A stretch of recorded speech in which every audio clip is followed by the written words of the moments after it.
লন্ডনে অন্তর্বর্তীকালীন সরকারের প্রধান অধ্যাপক মোহাম্মদ ইউনূসের সফরসঙ্গী হিসাবে আছেন বাংলাদেশ ব্যাংকের গভর্নর আর দুদক চেয়ারম্যান। তবে কি দেশ থেকে পাচার হয়ে যাওয়া অর্থ ফেরতের বিষয়ে কোনো ভালো খবর আসছে? সাদাত হাবিবি সেতু রিপোর্ট।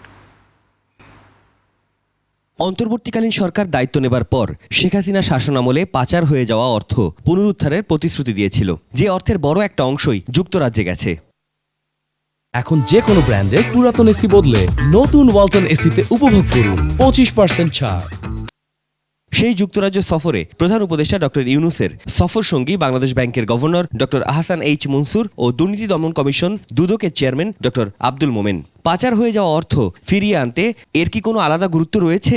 পপুলার ডেস্টিনেশনগুলো যেগুলো ছিল তার মধ্যে ইউকে, যুক্তরাজ্য অন্যতম।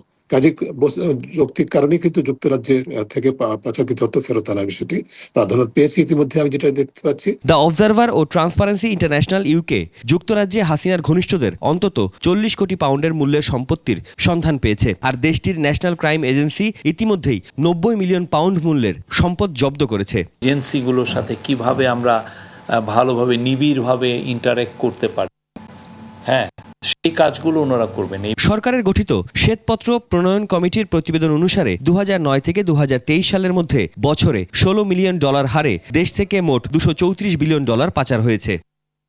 সাদাত হাবিবি সেতু, 21 টেলিভিশন, ঢাকা।